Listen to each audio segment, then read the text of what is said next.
Mic check, mic check. Mic check, mic check. All right then. What's good? What's good? We're gonna start this thing off right. Yo, y'all know who y'all dealing with. It's Megawatt the DJ. We're sitting here. We're about to have a sofa session, and I wanted to try um a new way to put this podcast out. Shout out to the bros who gave me all of the input on this topic. So today is a bros talk. It's a stud talk session. Um, and like I said, when it comes to stud talk, it doesn't necessarily doesn't mean that it has to be directly studs. It could be butch if you want to call it that. It could be trans and queer if you want to go um, to that area. But the point of the matter is that it targets it's about the targets of the LGBT community, and that's the topic of today. So, yo, welcome back, welcome back. Yo, we got this situation where we're gonna have stud talk, yeah. So today we sitting with the coffee and cannabis. Mm, excuse me, with the coffee and cannabis. And we're gonna see. This was gonna be a quick one because I'm going on a solo dolo situation, and I only got so much experience. So as I always say for my bros, hey, chime in when you got another one. If you got another situation or whatever it is, experience, that we could touch on, we'll definitely bring it up on the next one. So on today's show for Bro Talk, Stud Talk, it's gonna be I know I'm a lesbian, but so the stereotypes of the LGBTQ community. I'm just gonna leave it there, yo. I know there's more. It honestly pans under those. I feel like the rest of it pans under these particulars. So honestly, LGBT, uh, because that's like the basis. Like you like girls, you like guys, you like girls and guys. Then there's the trans, kind of a little different, but obviously they like. So you know what I'm saying? Like it's a little different. So I get that. I don't. Gay and queer is the same to me. I know it sounds biased. You can definitely correct me, but I get that there is a difference between um, like let's say top and bottom, stud and film, those type of things, where or stud and butch even, but it all still falls under the umbrella of LGBT. So excuse me if you're offended with your 2S, your IAs, it still to me falls under it. This is my opinion.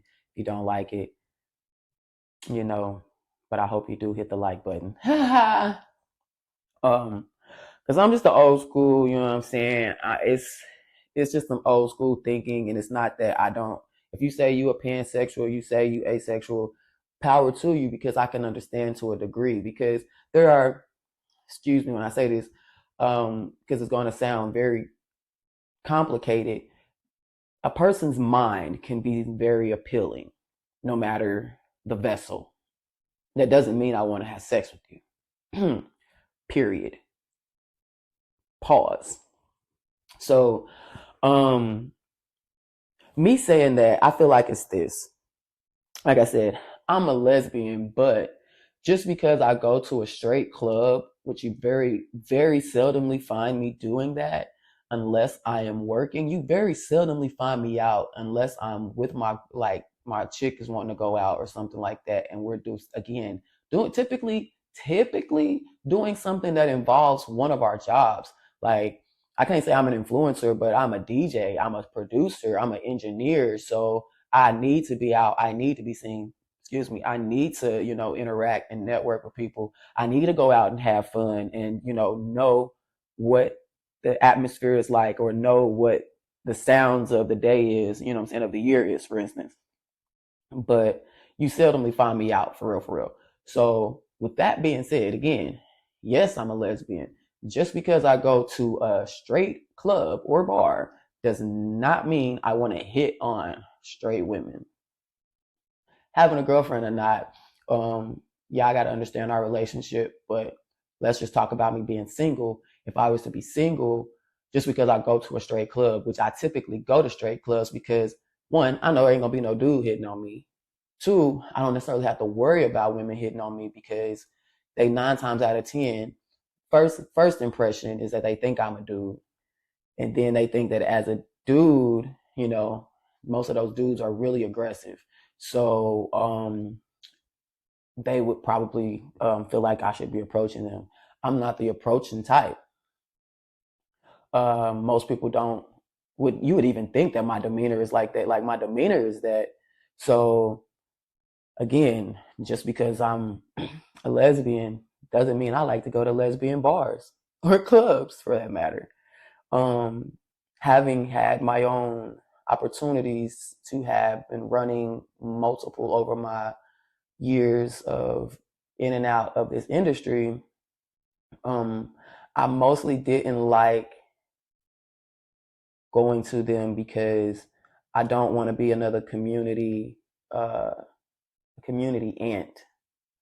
And I say that just like, the ant community, they, kind of follow each other, follow each other, follow each other. But I I never wanted to be a part of that community because most of those communities actually have sex circles and stuff like that, and you're like, I don't. Well, that should be the fun of it. Um, it would sound fun when people are clean and safe. And what I what I've noticed, and I'll put this one out there, the girls are gonna kill me for this one. But I mean, men, I don't even know. I don't even want to say I want to. I can't even speak on it, but I can. But listen, I'm a woman. We're gonna speak on the fact that I date women, and I would think that more women would be. You think that women are cleaner than what they really are, y'all. So as a lesbian, I found out women are not that clean. And if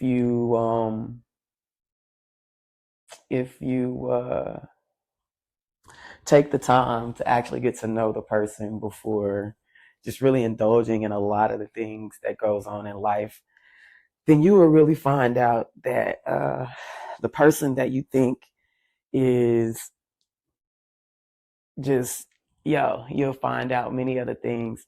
You'll find out many of them don't really want to be a housewife, like actually have those properties. And it doesn't matter if they're in their 20s or 30s. I've learned that about many of the women. They'll be like, oh, that's what's like, they're going to kill me for this. I might have to cut that piece out. But yo, shout out to y'all for checking me in with me though, because this is actually a test as well. I got some new microphones, so yo, when y'all ready to go ahead and get that interview done, yo, we got a new little setup. We're gonna be still working on some better cameras, but yeah, y'all make sure y'all stay tapped in, stay zapped in with Megawatt. So, again, back to the topic of stereotypes. Um, just because I'm a lesbian does not mean I wear my strap on all time. Now, I'm going to speak on this from a very personal experience, even from like an adolescent. We laugh about it today many times. I hear many people laugh about people, mask presenting women who, masculine presenting women who wear their strap all the time, where there's like the hardcore studs, if you will, or butches. Um, I don't find it a problem. Uh, I don't find it a problem because that's that person's prerogative. That's that person's. We don't know what's going on in a person's mind. We don't know how they feel. Maybe those people want to be trans. We don't know that. So, as I was saying, I'm gonna speak on it from a personal perspective. Um, when I was younger, in my teenage years, I wore my strap all the time. Not all the time, but like if I knew I was going on an outing or something like that with the homies, so I didn't have to get ready, I stayed ready, motherfucker. I had that strap loose as hell. You know what I'm saying? It had a bulge on my pants. You know what I'm saying? Dancing with chicks, you know what I'm saying? You got the little bulge like if she was dancing with a dude. At the same time, let me explain that I thought that I wanted to become a transgender person. That's another conversation because I want to have that conversation personally with some other bros. So y'all make sure y'all chime in and come catch that episode. So, as I was saying though, yeah, so when I was like 16, 17, 18, I think I stopped around there. Um, I stopped, like, if I wouldn't wear it. I would, you know what I'm saying? It was the backpack chick, you know what I'm saying? That's when backpacks for real, like, I mean, it was already a thing, but like, yeah, carry that backpack. And since I was a scholar, it was always something for me to have. I also was, I still had my feet dabbling back and forth in the streets. So, you know, I always carried my strap. And I'm gonna just leave it at I'm a lesbian. You feel me? You figure it out.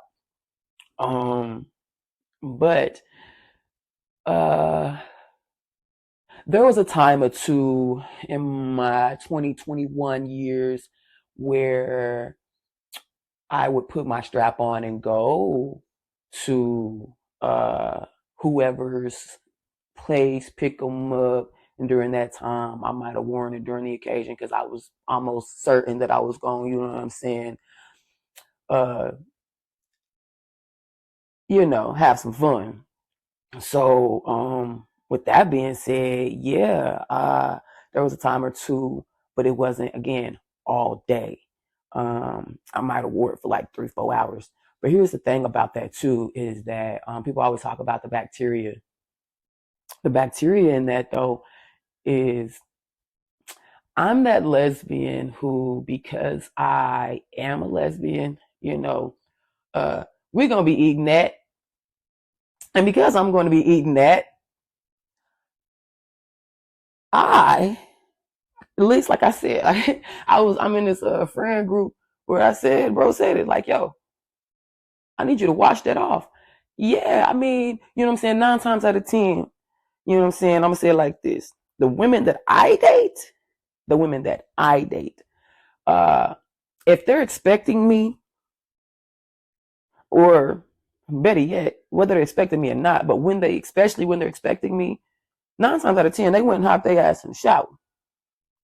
You know what I'm saying? Whether or not they had the opportunity to clean up, they did that quick cleanup. You know how everybody do that quick little and then hop their ass in the shower, hoping that 5, 10 minutes, hoping that 5, 10 minutes, that 7 minute shower gonna, you know what I'm saying, and then I can dust down the mirror before they get here. You know what I'm saying? Don't look like, you know what I'm saying? Yeah, everybody play that little role, but or you know what I'm saying? She had just hopped out the shower. You know what I'm saying? The point is, if she was expecting me, that cooler got clean. You know what I'm saying? The cooler got clean. The cooler got clean. Yes, I said cooler got clean. My bad. My bad. These roosters over here going on tears. Hey, I thought y'all supposed to be going off at like early in the morning. They is over there tripping at 11:38. But check me out though. But for real. Um so with that being said though, even if I had my strap on on my way there through the date, we went and hopped in the shower. So, you know what I'm saying? Whatever, you know what I'm saying? I got it cleaned up. You feel me? Everything got cleaned up. Um, because if I expect you to go, at least, you know what I'm saying, clean the cooler off a little bit, you feel me? I ain't trying to leave you no seasonings. You know what I'm saying? So, yeah, let that be shown, let that be known, you know what I'm saying? So it's not a problem for studs who are going through their things to feel that way. If you feel like wearing your strap because that makes you feel masculine, that makes you feel like you're the dominant, please understand one thing though. Please understand toxic masculinity. Please understand that just because you feel like feeling like a man, quote unquote, you know what I'm saying, is gonna make you feel like you gonna overpower a woman, for instance. Um, I had a situation at one time where, pause, I have a cousin who had told me something one time, who said, if I bend you over, I can't sit up here and square up with you. Pause. To go to. I had a situation one time where I have, I guess, hurt somebody's feelings or whatever, and they decided to try to fight me. And this just runs in my head all the time. Like every time a female end up hitting me, because it goes from, yo, your family was who they were, and when you was raised where I was raised, somebody hit you, you hit them back.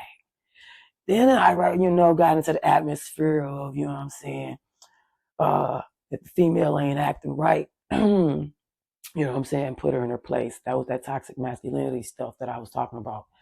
Then it was, what I'm saying, so I got this piece of advice from my cousin. I'm just like, man, she right. But and then it was, you're still a female too.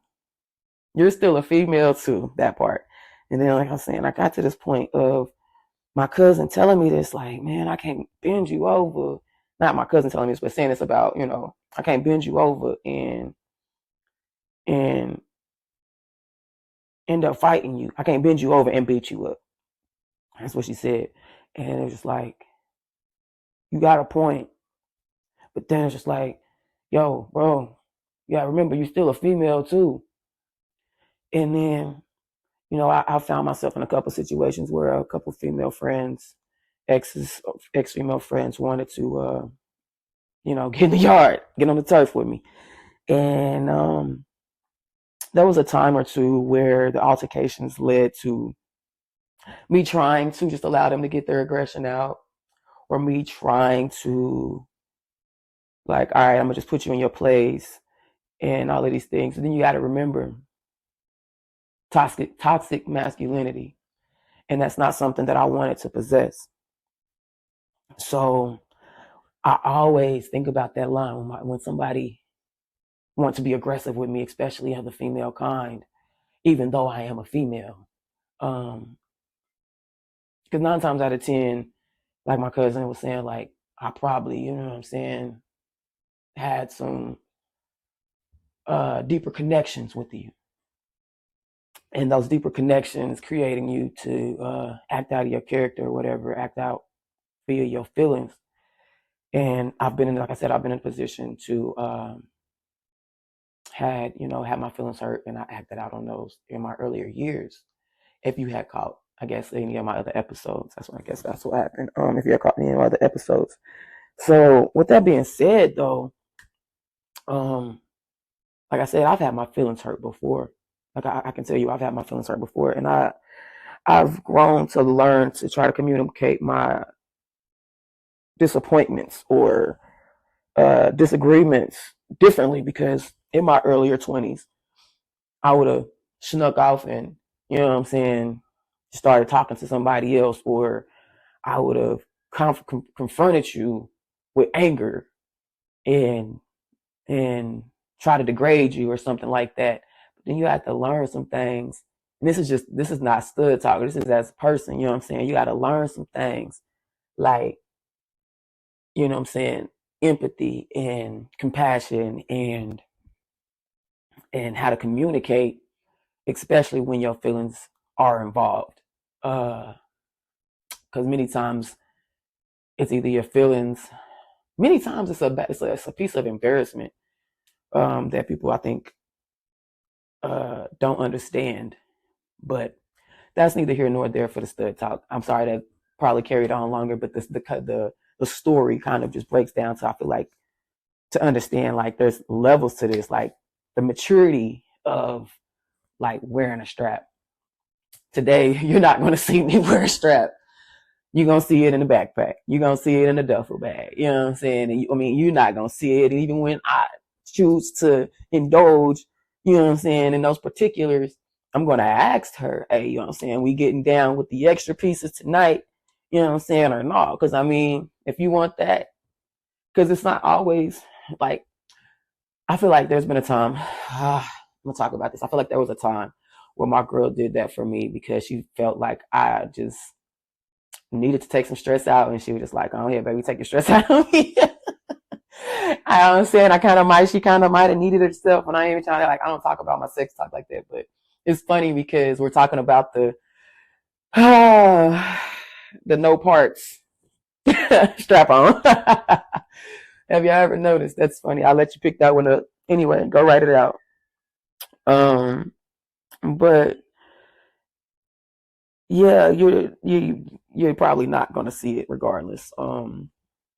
It's not like you won't ever see it. Like I'm gonna try to, you know what I'm saying? If you my girl, like my girl, she's gonna see the piece that I'm using on her. You know what I'm saying? We got to agree to it because it's got to be comfortable for her. You feel me? Because you know what I'm saying? Like there was something. There's been times where I've had a piece, and of course I just went and bought another piece. Like, hey, yo, that's too big. Okay, cool. You know what I'm saying? Because again, like when I was a teenager in my early 20s, I needed a big one. You know what I'm saying? It didn't have to be fat, but I needed a big one. And yeah, like then you get to grow older and it's just like, nigga, you a lesbian. If she taking this arm, bro, yo, what we talking about here? So, and honestly, I ain't gonna lie to y'all. I do a test way before I like how many fingers can go. All right, pause. All right, we getting too far. So another one, another situation is just because I dress in male clothes, I want to be a man. I'm going to again speak on personal experience because I could tell you some things. My mother's a straight woman, straight as they all can be. And she the one who brought me out. We could talk about that conversation. I'll probably tell y'all my coming out story one day. Um, but the point of me saying this is I still obviously today still dress very male presenting. Um, More so comfortability. I ain't gonna lie. Shout out to all the women who, you know what I'm saying, doll it up and dice it up. Cause yo, I love it. Um, but that's what I'm attracted to, I realized. Um, I realized that I was attracted to women who actually do doll it up and stuff like that. And don't get it twisted. You know what I'm saying? Your girl hold it down, you know what I'm saying, on the mass presenting side. You know what I'm saying? I can go either or, you know what I'm saying? You can see me look like a mechanic, a cowboy, or a businesswoman. But at the same time, my businesswoman is gonna be masculine presenting, mainly because when I was in the military and I chose and they forced me to have a woman's dress greens, I don't have boobs. Like I could still wear a training bra. So um the fact that at that point of me joining the military, I had pretty much threw away all of my little um padded bras and all of this. I was a full throttle at that point. Okay, so at that point, I wanted to be a man when I was joining the military. But the point that I'm making here is, well, at that point, by the time I joined the military, I didn't want to be a man anymore. But around, like, it started to boil up to that. Um, the point that I'm making here is that all of my bras were sports bras. But even if I had it a padded, regular wearing female bra, it still wasn't going to fit my dress greens. Those, you know, those things get tailored to the T almost, and they got so tailored that they cinched my waist, but the boobs would just still always poke really weird. So again, the reason why I prefer to wear male suits today is mainly because of the chest area. The male shirts fit me so good, especially while being tailored, that it makes no sense to not pursue that. Um, so again, just because I'm a lesbian and I wear clothes that is masculine presenting doesn't mean I want to be a man.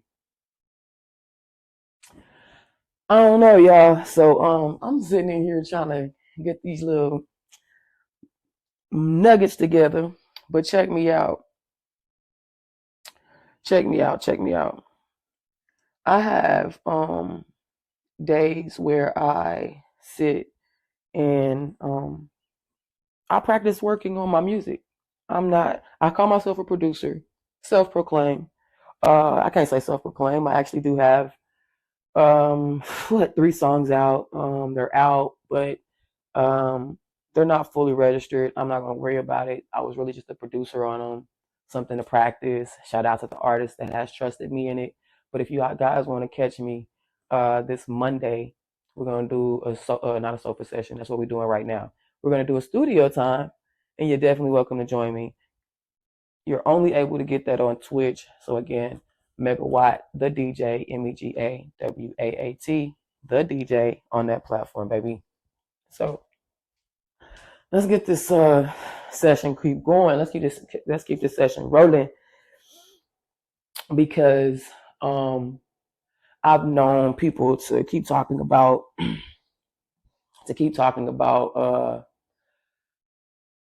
what the LGBT community just with that the whole thing about like going to clubs or dressing a certain way.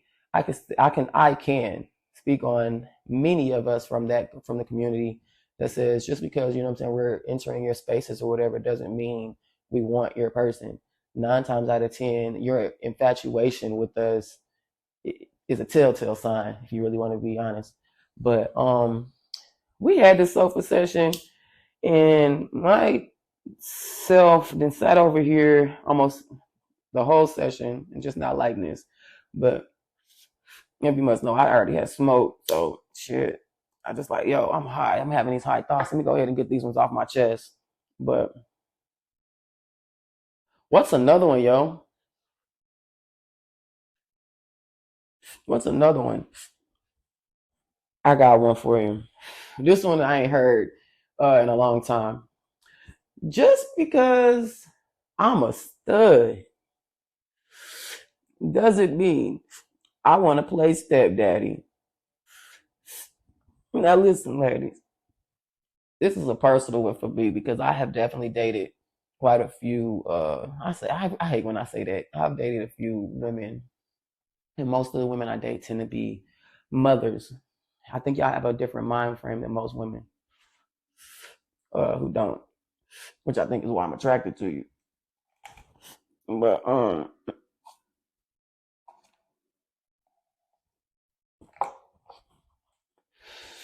but I think that I think it gets misconstrued when there's a single stud who doesn't have any children, um, and uh, women think that we we want to try to fulfill that fantasy by becoming a step parent. Let me tell you 1,000. Many of us kind of want just like a man wants, and this is the screwed up part, to be able to harness our own family. Now, don't get it twisted. Like I said, I've dated a few women who are mothers, and don't ever get it twisted on how I took in their kids. You can ask any of them on how I went about their children, especially women that I really did date. Like, don't get it twisted on people who, you know what I'm saying, who, had flings and things with me. But yeah, let's talk about it. Yo, yo, yo, it's your girl Megawatt. I hope you enjoyed this session today. I have some stories to tell y'all. So, y'all want a story time? Hey, yo, we can definitely do that a time or two. But yeah, check in next time. Y'all make sure y'all come zap in. Please like, share, subscribe, follow, whatever it is. Megawatt, MEGAWAAT, the DJ on all these platforms, yo. Go seek it out. Salute.